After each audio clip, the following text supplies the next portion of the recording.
What's going on, guys? Chris here, and in this video we're going to do a comparison between the OLIGHT Arkfeld UV and the new SEEKER 4 Mini.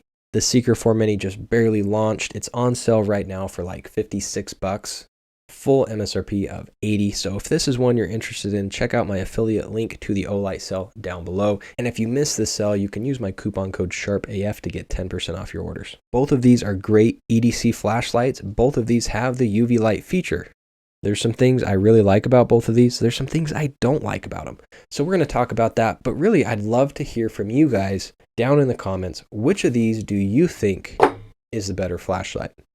And one of you from the comments section is going to receive another SMKW hat and an O-Pen mini bolt action pen. So let me know what you guys think. I'd love to hear it. And don't forget to log in during the sale to pick up a free i3E EOS. So I'm going to start off with what I don't like about each of these. Most channels make you wait to the end of the video to get to that part. I'm going to start off with it. So first of all, SEEKER 4 Mini, that's way too many syllables. We'll go S4M. The S4M, really that only saves one syllable. Okay, I guess if I was typing that would really come in handy. So the SEEKER 4 Mini, it is a great little flashlight. Excellent price too, by the way, at least during the sale. Oh, I got to do dislikes. What I don't like about it. Instinctively, like granted, I'm sure I'll get used to it eventually after carrying it long enough, but I keep going for a tail switch, and it is not a tail switch. It has a metal side switch. And so I found myself like pretty much every time I pull it out to use it, I go for a tail switch for some reason. So I kind of wish there was a tail switch on this guy. The Arkfeld doesn't have a tail switch either, but it's a rectangle, so it's a little easier to find the switch, and just it's instinctive. Your thumb just naturally goes to the button without even thinking about it. The S4M, man, I'm just fumbling and bumbling all around for that switch. So it's going to take some getting used to. I'm sure it's not a big deal in the long term, especially if you're going to carry it every day. You'll get used to it. I also like better on the Arkfeld how you have a little toggle switch to go back and forth between the UV light and the flashlight. On the S4M, in order to get to the UV light, you do a double click when the flashlight is off, and that gets you to the UV light. Well, normally a double click on OLIGHT products, a double click gets you to the turbo mode. On the Arkfeld, that's 1000 lumens, and on the S4M, that's 1200 lumens.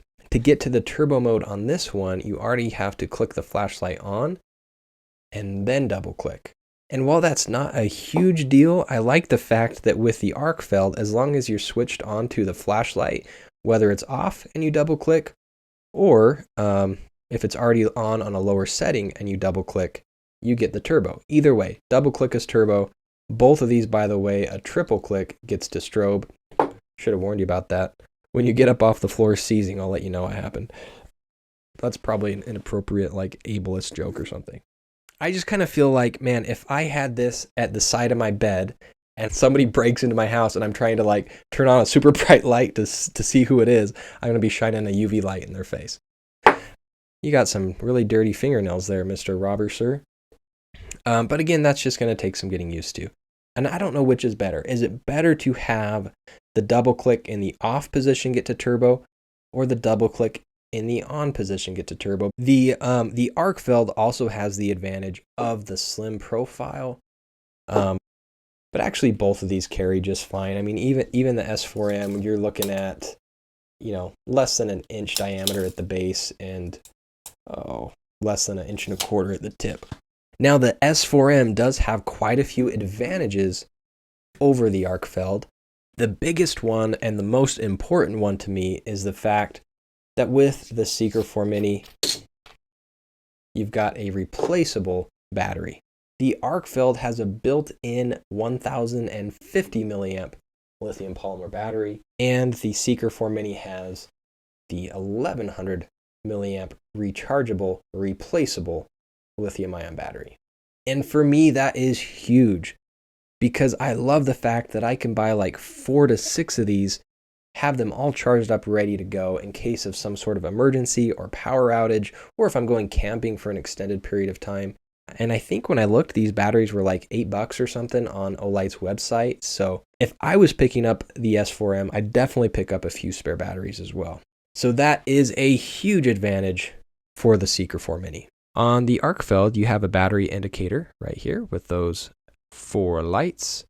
And on the SEEKER 4 Mini, you have an indicator on the side switch that is going to change colors. So right now it's green, which means greater than 60%. Orange means between 10 and 60. Red, 5 to 10. Blink red, less than 5%.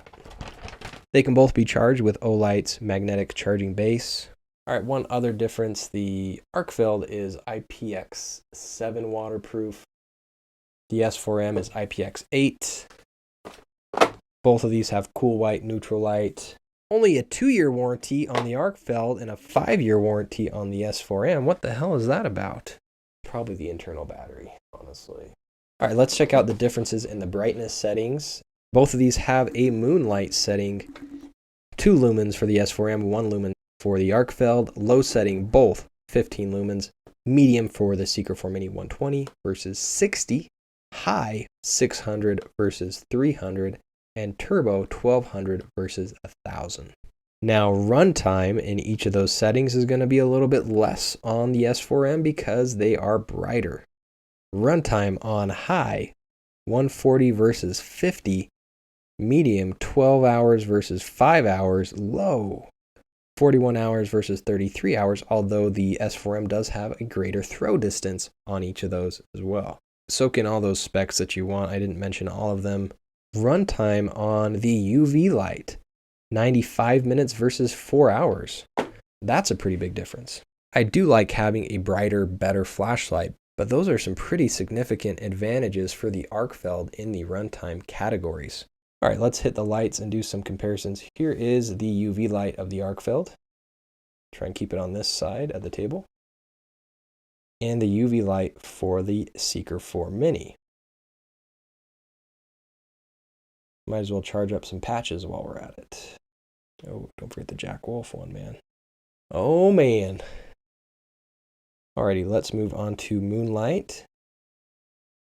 Arkfeld, SEEKER 4 Mini. Okay, now we are on low for the Arkfeld. Low for the SEEKER 4 Mini. Probably better to test this outside like in some trees or something, but I'm kind of lazy.